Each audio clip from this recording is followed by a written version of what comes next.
நீங்கள் ப்ரிவியூவில் பார்த்த மாதிரியான ஒரு கானா சாங்கை வச்சு ரொம்ப ஈஸியாக அந்த சாங்கோட பீட்டுக்கு ஏற்ற மாதிரி 3D எஃபெக்டில் நம்ம ஸ்டைலில் எப்படி வீடியோ ரெடி பண்ணுறது அப்படின்றத இந்த வீடியோவில் பார்க்க போகிறோம். இந்த வீடியோவில் நான் ஆல்மோஸ்ட் எல்லாமே நானே கொடுத்துட்டேன். ஆனால் இதில் ஒரு சில எஃபெக்ட் மட்டும் அதுதான் மெயினான எஃபெக்ட். அதை நான் எப்படி லைவாக க்ரியேட் பண்ணுறது அப்படின்னு இந்த இதில் லைவாகவே சொல்ல போகிறேன். ஸோ வீடியோ மட்டும் ஸ்கிப் பண்ணாமல் ஃபுல்லாக வாட்ச் பண்ணுங்கள். இப்போ ஃபஸ்ட்டு இந்த வீடியோ எடிட் பண்ண நமக்கு தேவையானது ப்ரீசெட்டு.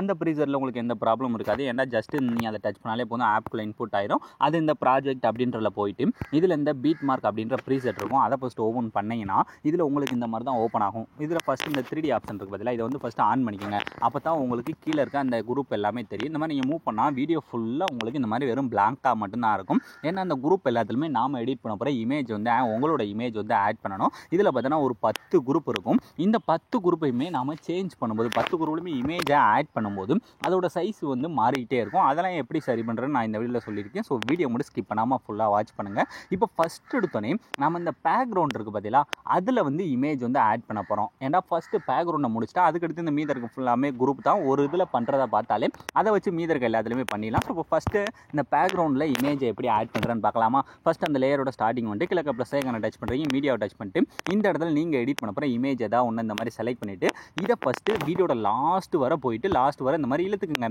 இழுத்ததுக்கப்புறம் இப்படி கொஞ்சம் கொஞ்சம் மூவ் பண்ணால் பாதி இடத்துல நம்மளோட இமேஜே தெரியாது. இதெல்லாம் எங்கே இருக்குது அப்படின்னா இதைத்தான் இப்போ நாம் சரி பண்ண போகிறோம். இப்போ ஃபஸ்ட்டு இருக்குது பார்த்தீங்களா, இந்த இடத்துல கரெக்டாக அந்த ஃபஸ்ட்டு பீட் மார்க்குள்ளே எங்கேயாவது கொஞ்சம் பாதி நடுவில் வச்சுட்டு இப்போ அந்த மூவ் அண்ட் ட்ரான்ஸ்ஃபார்ம் போய் அந்த இமேஜை இழுத்துக்கிட்டு வாங்க. இழுத்துட்டு வந்து சென்டரில் ஃபஸ்ட்டு வச்சுக்கோங்க. வச்சதுக்கப்புறம் இதில் இப்போ இந்த இடத்துல பார்த்தீங்கன்னா எக்ஸு ஒய்ன்னு ரெண்டு இந்த இடத்துல எக்ஸ் ஒய்ன்னு 2 சைஸ் இருக்கா. அது பக்கத்துலேயே இந்த மாதிரி இஜட்னு சொல்லி 0.00 இருக்கா.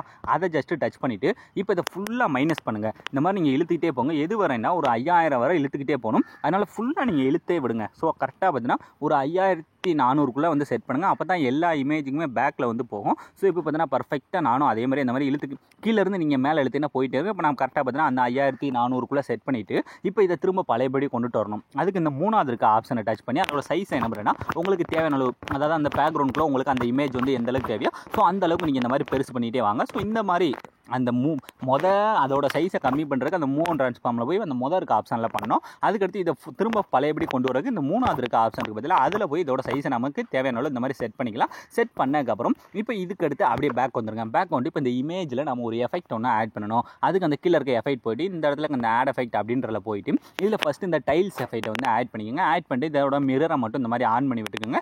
ஆன் பண்ணி விட்டதுக்கப்புறம் இப்போ மறுபடியும் அதே ஆட் எஃபெக்ட்ன்ற டச் பண்ணிவிட்டு இதில் வந்து இந்த கலர் அண்ட் லைட் அப்படின்றல போயிட்டு இதில் வந்து இந்த சேச்சுரேஷன் அண்ட் வெர்புன்னு இருக்கா அதை ஜஸ்ட்டு ஆட் பண்ணிக்கோங்க. ஆட் பண்ணிட்டு இதை வந்து உங்களுக்கு கலராக யூஸ் பண்ணாலும் பண்ணிக்கலாம். இப்போ இதை பிளாக் அண்ட் ஒயிட்டாக மாற்றணும்னா இந்த எஃபெக்ட்டில் போயிட்டு இதை ஃபுல்லாக மைனஸ் பண்ணினா இந்த மாதிரி பிளாக் அண்ட் ஒயிட்டாக மாறிடும். ஸோ இது உங்களுக்கு தேவையான யூஸ் பண்ணிக்கலாம். எனக்கு இது வந்து தேவையில்லை. எனக்கு இந்த நார்மல் இமேஜே நல்லா தான் இருக்குது. ஸோ இதுக்கு அடுத்து இதில் சுற்றி ஒரு வெஜினிட்டி மட்டும் ஆட் பண்ணிக்கலாம். அதுக்கு மறுபடியும் இந்த ஆட் எஃபெக்ட்டில் போனீங்கன்னா இதில் வந்து இந்த மாஸ்க் அண்டு இந்த அவருக்கு பார்த்தீங்கன்னா மேட் மாஸ்க் தான் அதில் போனீங்கன்னா இந்த இடத்துல வெஜினிட்டின்ட்டே இருக்கும். ஜஸ்ட் அதை மட்டும் ஆட் பண்ணிக்கோங்க.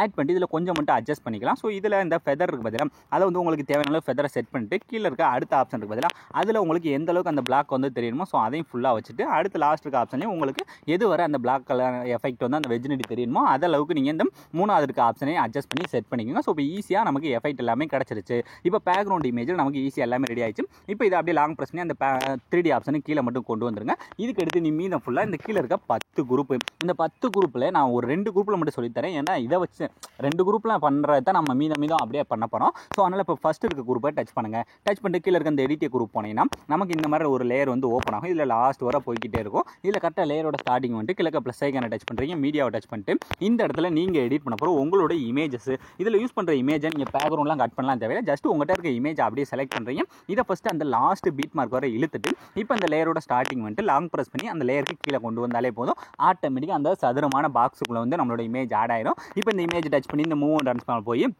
உங்களுக்கு தேவையான அளவு கரெக்டாக அந்த மாதிரி இமேஜ் எந்த அளவுக்கு வேணுமோ ஸோ அந்தளவுக்கு பெருசு பண்ணி செட் பண்ணிவிட்டு இப்போ அப்படியே பேக் வந்துருங்க. பேக் வந்து இப்போ ஃபஸ்ட்டு பீட் மார்க்கில் பார்த்தா உங்களுக்கு ஈஸியாக வந்து அது சேஞ்ச் ஆகிருக்கு தெரியும். இதே மாதிரி 2வது குரூப்பை டச் பண்ணுறீங்க. டச் பண்ணிட்டு அதே மாதிரி தான் எடிட்டிய குரூப் லேயரோட ஸ்டார்டிங் கிழக்க ப்ளஸ் ஐக்கான மீடியாவை டச் பண்ணிட்டு அடுத்த இமேஜை செலக்ட் பண்ணி இதையும் ஃபஸ்ட்டு அந்த வீடியோட லாஸ்ட் வர கரெக்டாக இழுத்துட்டு இப்போ ஸ்டார்டிங் வந்துட்டு லாங் ப்ரெஸ் பண்ணி அந்த லேயருக்கு கீழே மட்டும் கொண்டு வரீங்க.